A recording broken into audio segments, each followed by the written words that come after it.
All right, all right. So we keep talking about half marathon training now, right? It's the next milestone. We just talked about sub 2 hours. Now we're going to go to the next milestone, which is sub 150 and 6 workouts to help you accomplish that goal.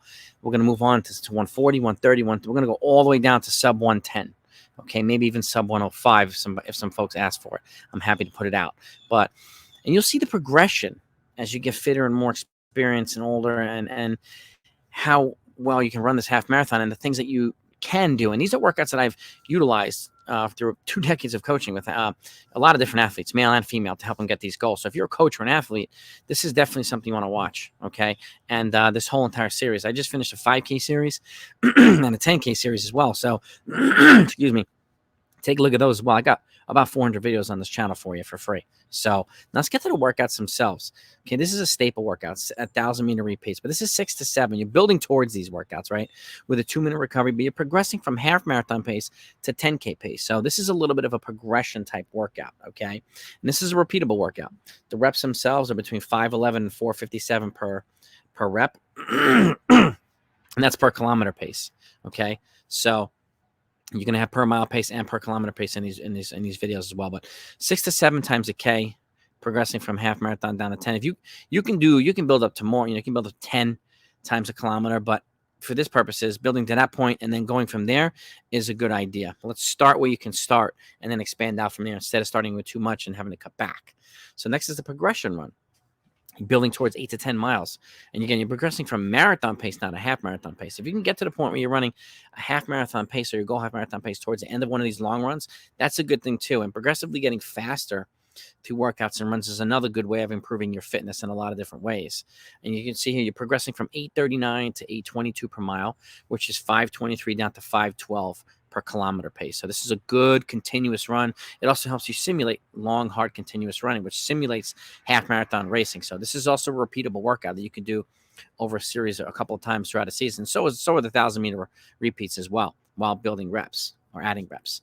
Next up, we're going towards a rolling speed fartlek run. This thing, whether you're cross-country training for 5K or 10K or half marathon or even marathon, a rolling speed fartlek run is a wonderful thing to do. And you can simulate this too. So if your half marathon is rolling, this is a great way to do it on the rolling place. Even if your half marathon is flat, doing it over rolling is a great way to build leg speed and leg power too. So the goal is building to 16 times 20, 16 to 20 times 1 minute hard and 1 minute easy effort. Okay, then you're progressing from 10K pace down to 5K pace. So you're looking here, 757 down to about 739 per mile, which is 457 to 445 per kilometer pace. So it's a good way of, basically giving yourself some speed development, and you can even go faster for the half marathon. But this is a great way of helping improve your running form, your running cadence, your running posture, to help you keep as much efficiency in your running as possible.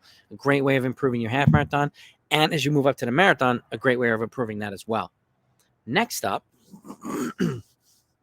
excuse me, simulation long run. Again, that's a great way of simulating these types of hard runs. Okay, this is a 9 to 10 mile simulated race course. So now, if your race is flat, you can try to lock into as much of your goal pace as possible on the flat. Okay, build a feel for the rhythm, especially if you're on the flat. If you're rolling, there's going to be a fluctuation in pace, obviously. So, but building towards a continuous simulation run, no matter where you're is, and if you can simulate the half marathon course as best as possible, the simulation run will go handy, come in handy in a lot of different ways. But progressively, okay, build towards the pace by feel.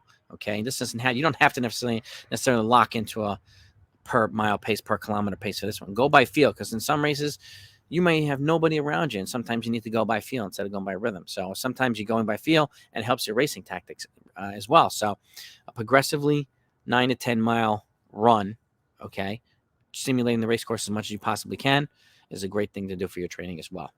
Next up are mile repeats, a staple of half marathon training. You're building towards 6 to 7 times mile repeats. So the Ks were shorter reps. These are a little bit longer reps. You take a 230 recovery. You progress from half marathon pace down the 10K pace. And here it's 908 to 842 per mile, which is 540 to 524 per kilometer progression. Okay, this is a great workout too. It'll give you a really good idea. This is a great workout to do about 2 to 3 weeks out from your half marathon, to give you an idea of how fit you are, how sharp you are, and what you need to do over the last couple of weeks to get you to where you need to be. But at this point, you should have already a significant base built up and a lot of other aerobic components of training as well at a certain point. But if this is your first half marathon Um, I would say a good 10 to 12 weeks of base training just to build up your aerobic capacity, your aerobic foundation before you embark on a more pace-specific plan would be a good idea, which will still give you, 18 to 24 weeks of training as well. But you can just run a half marathon to finish, and whatever you finish is you finish, and then you can use that as your time to build towards everything else. But mile repeats are definitely a staple. And lastly, last marathon workout is a 30 to 40-minute tempo. And this is another good workout about 2 weeks out or so. So this is a little bit faster than half marathon pace. So the goal is to 8:15, 8:16 per mile.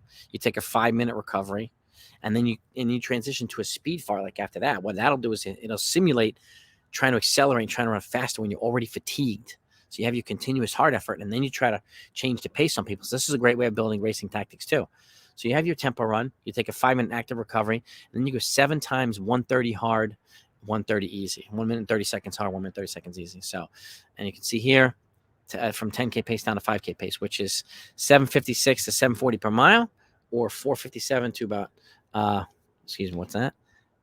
457 down to 440 per kilometer pace. It's sunny out. So, but this is another great workout to do. And again, I wanted to give you lots of different options because, you may find your athlete's strengths are in this area and weaknesses in this area, or vice versa. This gives you some variety to the training, okay? And add some different things. And you can customize these workouts if you're a coach. Add a little bit here, subtract a little bit here. Depends on what you feel your athletes need, right? This is where coaching with the eye is important, not necessarily only the watch. So, but I hope you found these helpful. If you did, please hit the like button, and please don't leave without subscribing to this channel, because I'm going to be I'm going to finish this series, and then I'm going to do a whole marathon series.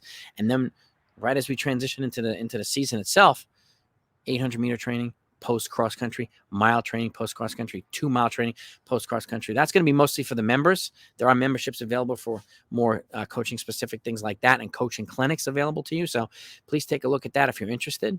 I definitely recommend a membership if you want to do personalized coaching clinics, because I'll be doing those. It'll be like an hour or two long, and we can customize your training. We can break down your own components, and we can go into a discussion. So if you're interested, take a look at it. But I hope you found this helpful as well. Have a good day, everybody. I'll talk to you next time.